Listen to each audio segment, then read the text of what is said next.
The camera sat buried under a stack of Polaroid packs at the Millbrook flea market, its leather case cracked like dried earth. Sarah Chen almost passed it by. Would have, if the vendor hadn't knocked over his coffee and sent everything sliding. The Leica 3C tumbled into her hands like it had been waiting. $40, the old man said, not looking up from his soggy newspaper. Film's still in it. Sarah turned the camera over. The exposure counter showed 24. A full roll, never developed. The leather smelled like basement and time. She paid without haggling. Back in her apartment above the restoration shop, she set the Leica on her workbench between a half-stripped Victorian mirror and 3 music boxes waiting for new springs. October light slanted through the windows, catching dust motes that drifted like tiny ghosts. She should have been working on the Peterson estate inventory. Instead, she cracked open the camera. The film canister came free with a soft click. Kodak plus X. The label faded but legible. Discontinued in 1987, but this roll was older. Much older. The edge markings put it somewhere in the early 50s. Sarah had a thing about old film. Found footage, she called it. Little time capsules waiting to bloom in Developer. She'd processed dozens of rolls from estate sales and forgotten cameras. Usually she got family barbecues, blurred children, someone's long-dead cat. Once, she'd developed 36 frames of clouds. Nothing but clouds, each one labeled with a date and time in careful script on the negative sleeve. She took the canister to her makeshift darkroom, really just the bathroom with blackout curtains and red bulbs. The chemicals were already mixed. Developer, stop bath, fixer. The ritual calmed her. In darkness, she wound the film onto the reel, sealed it in the tank. 14 minutes in Developer. Agitate every 30 seconds. The familiar rhythm of creation from nothing. When she pulled the negative strip from the fixer, holding it up to the red light, her hands went still. The images were sharp. Unusually sharp for 70-year-old film. She could make out streets, buildings, people in period dress, but something was wrong with the locations. That was Millbrook, current Millbrook, the Starbucks on 5th Street, except the sign read Woolworths, and the cars parked outside had tail fins and chrome bumpers. She hung the negatives to dry, telling herself it was some kind of art project, someone's clever double exposure trick. But her hands shook as she mixed the printing chemistry.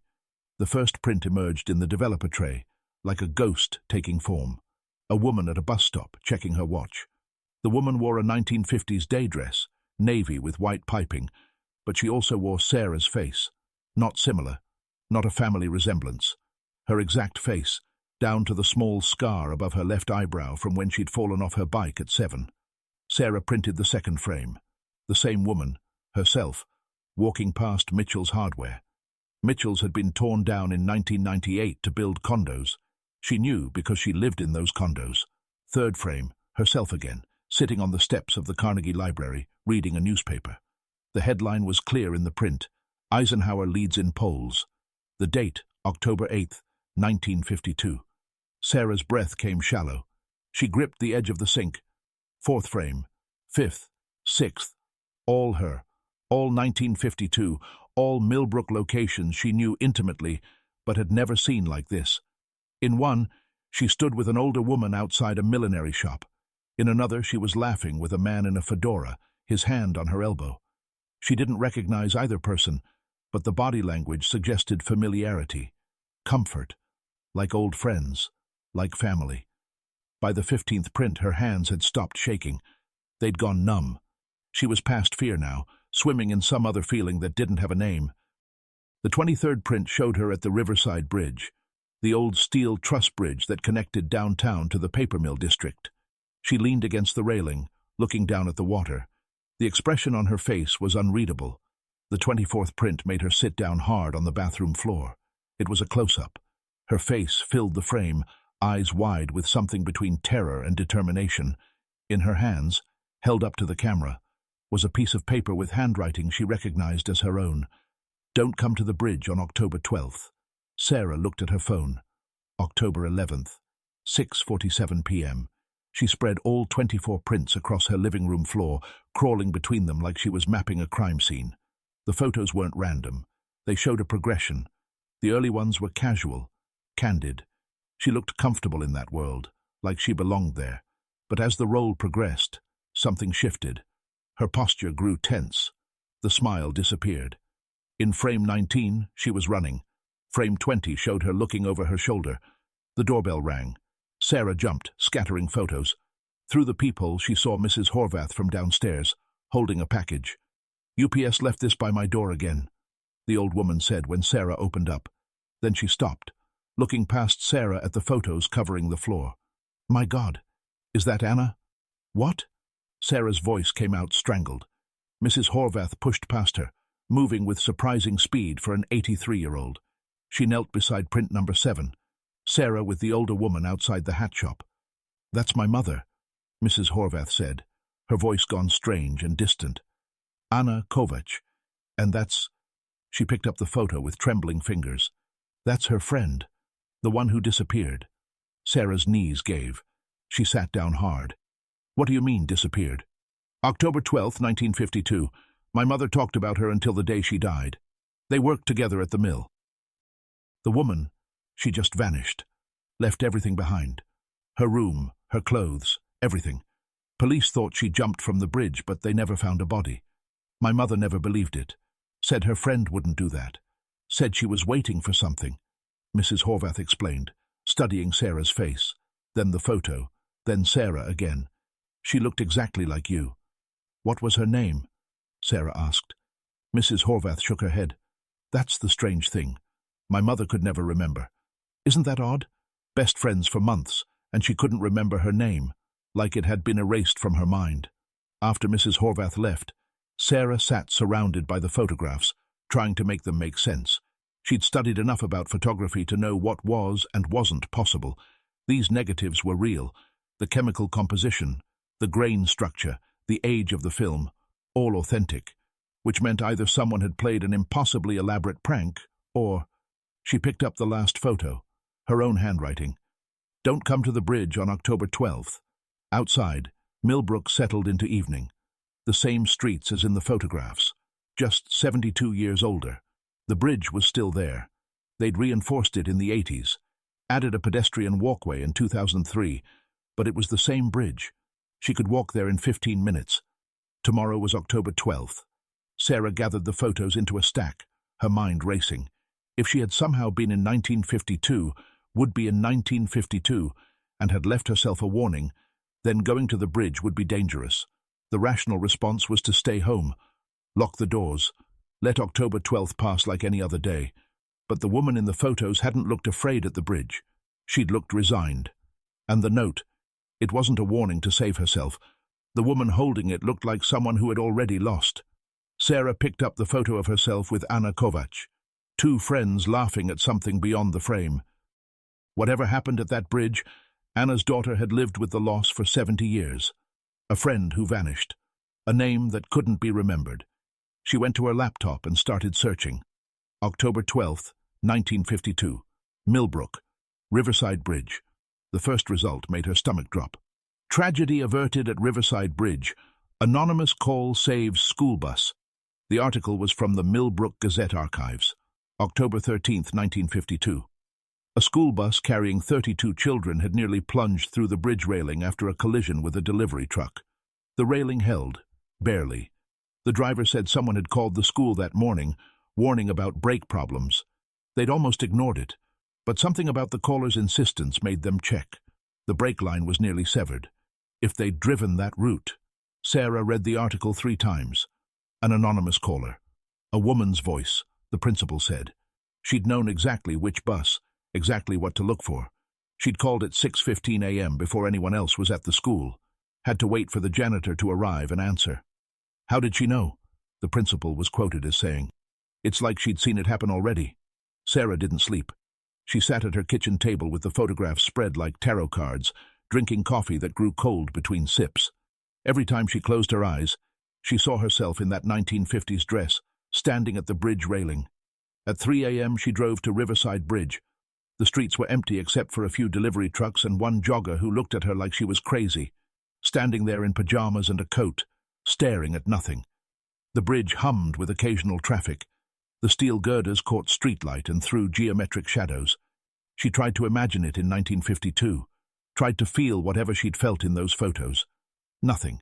just cold October air and the smell of the paper mill, fainter now than it used to be but still there, like old pennies in her mouth. She drove home as the sun came up. October 12th had officially begun. By 7 a.m. she was at the library, waiting for them to unlock the doors. The local history section was in the basement, fluorescent lights flickering over boxes of archived newspapers and photograph collections nobody ever looked at.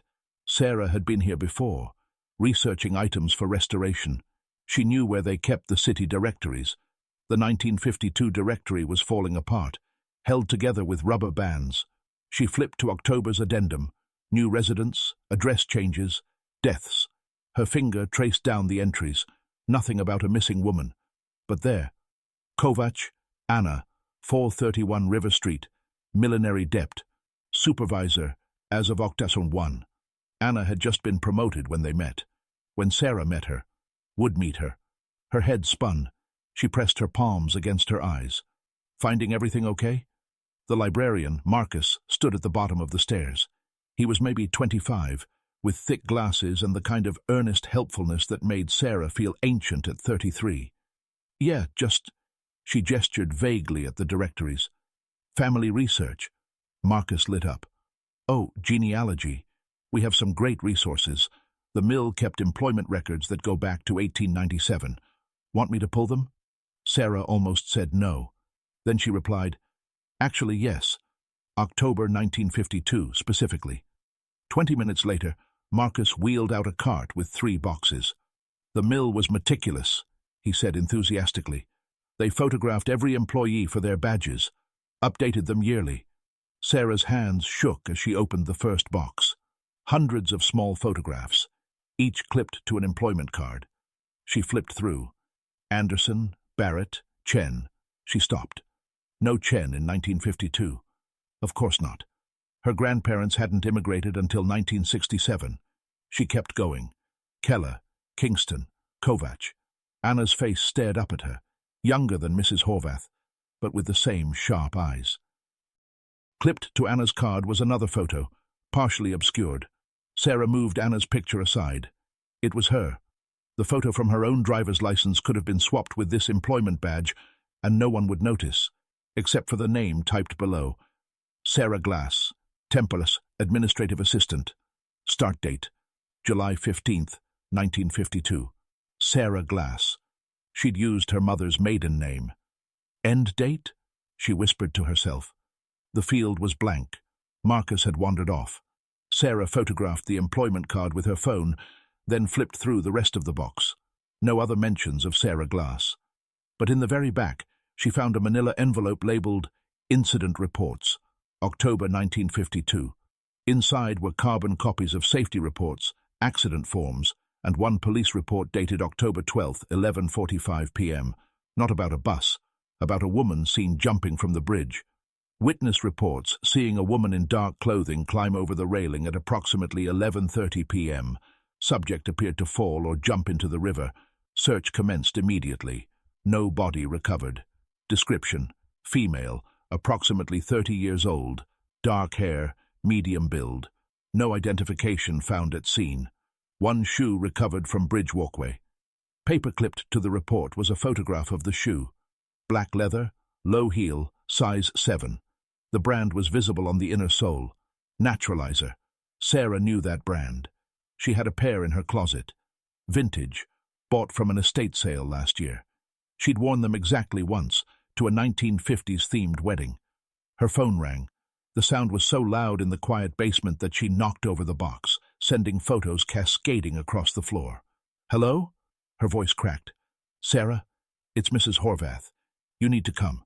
Now, the old woman said urgently. What's wrong? Just come. Bring the photographs. Mrs. Horvath's apartment was exactly what Sarah expected. Lace doilies, porcelain cats, the smell of paprika and old books. But the old woman's face was anything but grandmotherly. She looked scared. I remembered, she said, pulling Sarah inside. After you left, I couldn't stop thinking about it. My mother's friend, the one who disappeared. I was 12 when it happened, old enough to remember things my mother thought I'd forgotten. She led Sarah to a back room that served as storage. Boxes stacked to the ceiling, each one labeled in careful script. Mrs. Horvath pulled one marked Mama, 1952, and set it on a card table. "My mother saved everything. Everything," she said, pulling out a bundle of letters tied with kitchen string. "These are from her friend. From Sarah." Sarah's hands trembled as she took the letters. The handwriting was hers, her exact handwriting, down to the way she crossed her T's too high. The first letter was dated July 20th, 1952. "Dear Anna, thank you for coffee yesterday. I know I seemed confused about the city. Everything feels familiar but different. You asked where I came from, and I couldn't answer properly. The truth is, I'm not sure I could explain it if I tried, but your kindness means more than you know. Sarah." Another, from August. "Anna, the dreams are getting worse. I see things that haven't happened yet. A bus full of children. Water, so much water. I wake up with dates in my head. October 12th. October 12th. October 12th. What happens on October 12th? Sarah. September. I figured it out. The thing I'm here to do. But Anna, what if knowing makes it happen? What if trying to stop it causes it? I took a photograph today holding a sign, a warning to myself. If you're reading this in the future, God, that sounds insane. Then you know I failed. I'm going to hide the camera. Somewhere it will be found. Somewhere that will matter. Sarah." The last letter was dated October 11th. "Anna, by the time you read this, I'll be gone. Not dead. That's important. Not dead. Just gone. Back to where I came from or forward to where I'm going. Time isn't a line. It's a spiral, and I'm caught in the curve. Tomorrow, children will live because I made a phone call. But someone has to pay for changing things. Someone always pays. Tell your daughter about me when she's old enough. Tell her I existed, even if you can't remember my name. Names fade when time folds. Everything fades except consequences. I'm going to the bridge tonight, not to jump, to choose. Love, Sarah." Mrs. Horvath was crying silently. "She's you, isn't she? Somehow she's you." Sarah couldn't speak. She nodded. "My mother tried to stop her, went to the bridge that night, but she was too late. Saw her climb over the railing, saw her fall. But when the police dragged the river, nothing. No body. Just that shoe," Mrs. Horvath said, then grabbed Sarah's hands. "She saved those children. 32 children, including my cousin Tommy. He was on that bus." Sarah pulled out her phone, checked the time. 2:47 p.m. 9 hours until 11:30. "I have to go," she said. "To the bridge?" Mrs. Horvath asked. "I don't know. The note says not to." Mrs. Horvath squeezed her hands harder. "The note was wrong. She thought staying away would break the cycle, but staying away is the cycle. Don't you see? She wrote that note after she'd already failed once, after she realized she had to go back and do it differently." Sarah's head was spinning. "That doesn't make sense. None of this makes sense." Mrs. Horvath stood, pacing with surprising energy. "But it happened. It's happening. You found that camera because you were meant to find it. Today. Because it had to be today." Sarah looked at the photographs again. In every one from before October, she looked purposeful, determined. After October, after the bus incident that would happen tomorrow, she looked haunted. No, that had happened tomorrow, in 1952. Her phone buzzed.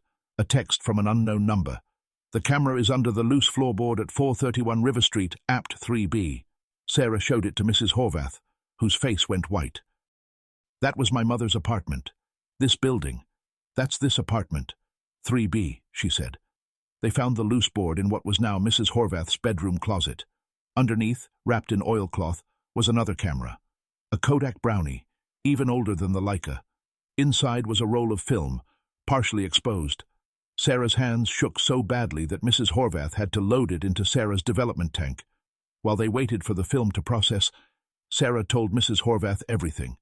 The flea market, the first roll of film, the research she'd done that morning. Mrs. Horvath listened without interrupting, occasionally nodding like it all made perfect sense. "My mother never stopped believing her friend would come back," she said when Sarah finished. "Every October 12th, she'd go to the bridge at 11:30. She did it for 40 years, until her arthritis got too bad. Then she made me promise to go." "Did you?" Sarah asked. "A few times. Then life got in the way. Kids, divorce, work," Mrs. Horvath admitted, looking guilty. "I haven't been in 20 years. The timer rang. Sarah pulled the negatives from the tank. These photos were different, blurrier, taken in haste. The first showed the Riverside Bridge in 1952, crowded with police cars. The second showed a crowd of people, all looking down at the river. The third, Sarah almost dropped the strip. The third showed herself, standing at the bridge railing in 2024. Today's date was visible on a billboard in the background, an advertisement for a Halloween sale. October 12th only. She was wearing the clothes she had on right now. Jeans, green sweater, her father's old army jacket. But she wasn't alone. There was someone else on the bridge, barely visible in the frame's edge. A figure in dark clothing climbing over the railing. Sarah printed the photo 3 times, each with different contrast settings, trying to see the figure clearly.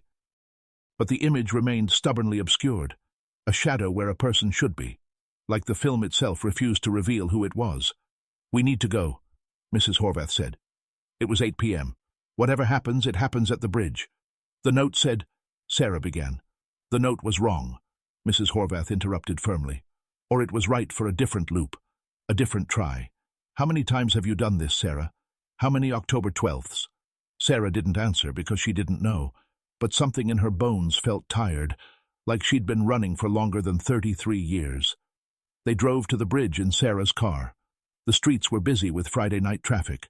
Normal people living normal lives, unaware that time was folding around them like origami. At 8:45 they parked near the bridge. Sarah could see it from here, lit up against the dark sky, steel bones carrying streams of headlights. Her phone buzzed. Another unknown number. Not the bridge, the mill, where it started. The paper mill had been converted to lofts 5 years ago, but the old building remained, its bones too stubborn to demolish. Sarah and Mrs. Horvath found a way in through a loading dock that hadn't been properly secured. Their footsteps echoed in the empty space. "My mother worked here," Mrs. Horvath whispered. "3rd floor, the millinery department." They climbed the rusted stairs. On the 3rd floor, moonlight streamed through broken windows. The space was vast, empty except for a few old machines too heavy to move. But in the corner, something caught the light. A camera. The Leica 3C from the flea market. "That's impossible," Sarah said. "I left it at home." She picked it up. The exposure counter showed 0, empty, but underneath it was a manila envelope, new, with her name written on it. Inside were more photographs. These were different, modern, digital prints from a phone camera. They showed Sarah at various ages, 5 years old on a swing, 16 at graduation, 25 at her sister's wedding. But in each photo, in the background, barely noticeable unless you were looking, was the same figure. A woman in 1950s clothing, watching, waiting. The last photo was from this morning. Sarah at the bridge at 3 a.m. standing in her pajamas. The woman in 1950s clothing stood beside her, translucent as a double exposure. They had the same posture, the same tilt of the head. Sarah turned the photo over. Written on the back, "You were never alone. You were never supposed to be alone." "Sarah," Mrs. Horvath said, her voice gone strange. She was standing by the windows, looking down at the street. "There's someone down there." Sarah joined her. 3 floors below, a woman stood under a streetlight. She wore a navy dress with white piping. She looked up, and Sarah saw her own face, aged by exhaustion and something else. Knowledge, maybe, or resignation. The woman held up a piece of paper. Even from this distance, Sarah could read it. "Come down. It's time." They met at the mill's main entrance. Up close, the other Sarah looked exactly as she did in the 1952 photos. Same clothes, same period-appropriate hairstyle, but her eyes were ancient. "You're me," Sarah said. "I'm you from the last loop," the other Sarah replied, her voice identical but rougher, like she'd been screaming. "The 71st loop, to be exact. I've been living in 1952 for 3 months, waiting for tonight." "Why?" Sarah asked. "Because someone has to. Someone always has to," the other Sarah said, pulling out a notebook, water-damaged and worn. "I've tried every variation. Staying away from the bridge, going to the bridge, warning the school directly, calling the police. Nothing works unless—" She stopped, swallowed hard. "Unless one of us stays." "Stays," Sarah repeated. "In 1952. To make the call. To be seen jumping." To close the loop from that end, the other Sarah explained, laughing bitterly. The universe demands payment for those 32 lives, a witness, a participant, someone who exists in both times at once. Mrs. Horvath stepped forward. My mother saw you jump. She saw me fall. There's a difference, the other Sarah said, turning to the current Sarah. There's a ledge 6 feet down. You catch it, climb along the support beam, come up on the other side. Anna never saw that part. By the time she got there, I was gone, walking back to 1952. That's impossible, Sarah said. All of this is impossible. The other Sarah grabbed her shoulders. But it's happening. Every October 12th since 1952, one version of us makes a choice. Go to the bridge or don't. Jump or don't. Stay or don't. And every time, we get it a little more right. So, what makes this time different? Sarah asked. The other Sarah smiled, sad and exhausted. This time, you know the truth. All the other loops, we figured it out too late, after the children were already saved or already dead. This time, you have 9 hours to decide. Sarah's phone buzzed. 9:17 p.m. The screen showed a message from herself. Check your pocket. In her jacket pocket was a brass key she'd never seen before. It was warm, like someone had been holding it. That's to the schoolhouse basement, the other Sarah explained. The bus is parked there overnight. You have 2 choices. 1. You go now, fix the brake line yourself, and the accident never almost happens. The timeline stays intact. No paradox, but also no reason for you to be in 1952, which means the loop continues. And 2, Sarah prompted, you let it happen the way it's supposed to. Tomorrow morning, at 6:15 a.m., you call the school from 1952. You save the children. You're seen jumping from the bridge. And one of us stays there, lives out a life in the past, preserves the timeline. Which one of us? Sarah asked. The other Sarah pulled out a coin. A 1952 quarter. We flip for it. Winner goes home to 2024. Loser stays in 1952. Sarah looked at Mrs. Horvath, who was crying again. What about Anna? Your mother? She forgets, the other Sarah said softly. Everyone who knew Sarah Glass forgets her name within a week of October 12th. That's part of the price. You save 32 children, but you're erased from memory. Anna will remember having a friend, remember losing her, but never remember who she was. Sarah took the quarter, feeling its weight. How do I know you're telling the truth? How do I know this isn't just another wrong choice? The other Sarah pulled back her sleeve. On her wrist was a scar Sarah didn't have, fresh, maybe a few months old. Because I've tried everything else, including trying to die in 1952 for real. Turns out the universe won't let you. You just wake up on October 12th again. Sarah's phone showed 10:30 p.m., 1 hour until the moment on the bridge. We need to go, the other Sarah said. The bridge is where times touch. 11:30 p.m. is when the veil is thinnest. That's our window. They walked through Millbrook streets, 2 versions of the same woman, plus Mrs. Horvath, who insisted on coming. The town felt different now, charged with possibility. Every corner could be 1952 or 2024, depending on how the light hit. At the bridge, they stopped at the exact spot from the photographs. The river below was black, reflecting streetlights like drowned stars. Here's what happens, the other Sarah said. At 11:30 exactly, the bridge becomes both bridges, 1952 and 2024, occupying the same space. For about 30 seconds, you can step from one to the other. That's how I've been moving between them. And after the 30 seconds? Sarah asked. You're stuck wherever you're standing until the next October 12th. Sarah looked at the railing. It was reinforced now, harder to climb than in 1952, but she could see the old railing underneath, like a ghost image, both true at once. 11:25 p.m. We should flip now, the other Sarah said. She held out the quarter. Call it. Sarah almost did. Almost called heads or tails and let chance decide. Then she looked at the other her, exhausted, scarred, 71 loops deep in this nightmare. No, Sarah said firmly. What?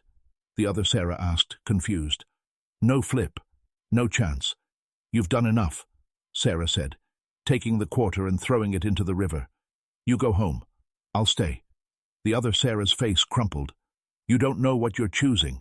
Living in 1952, always knowing what's coming but unable to change most of it. Watching everyone you save grow old and die while you wait for the loop to close. Being forgotten. I know, Sarah said.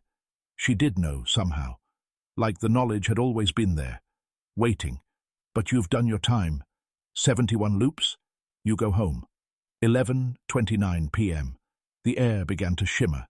The bridge started to double, steel and rivets overlapping, past and present bleeding together. Sarah could smell the paper mill as it was in 1952, stronger, sharper. She could hear big band music from a radio somewhere. 10 seconds, the other Sarah whispered. Sarah grabbed Mrs. Horvath's hands. Tell your mother I existed. Even if you can't remember my name tomorrow, remember that someone was here. 11:30 p.m. The world split. Sarah saw both bridges clearly now. 1952 stretching left, 2024 stretching right. In 1952, Anna Kovac was running toward them, young and terrified, shouting something about not jumping. In 2024, cars passed unaware. The other Sarah stepped right, toward 2024, toward home. She was crying. Sarah stepped left. The world snapped back together. The bridge was older, rustier. The lights were dimmer. Anna Kovac crashed into her, grabbing her arms. Don't jump! Please, Sarah, don't jump! Anna cried out desperately. Sarah hugged her. Anna smelled like flower and lavender. I'm not jumping, I promise. I just needed to see the river. They walked back to Anna's apartment, the apartment that would one day be Mrs. Horvath's. Sarah knew she had 6 hours until she needed to make the phone call about the bus. 6 hours to say goodbye to a friend who would forget her name within a week. Sarah, Anna said as they climbed the stairs. That's not your real name, is it? It's the only one that matters now, Sarah replied. They spent the night talking. Sarah told Anna about the future, carefully, vaguely, but enough. About her daughter who would grow strong and kind. About the children on the bus who would live full lives. About changes coming that Anna wouldn't believe. At 6 a.m., Sarah walked to the school. The phone booth on the corner was exactly where she remembered it would be. She had the number memorized, had found it in the library records. The janitor answered on the 12th ring. Millbrook Elementary, he said groggily. You need to check bus number 7, the brake line. Check it now. Please, Sarah said urgently.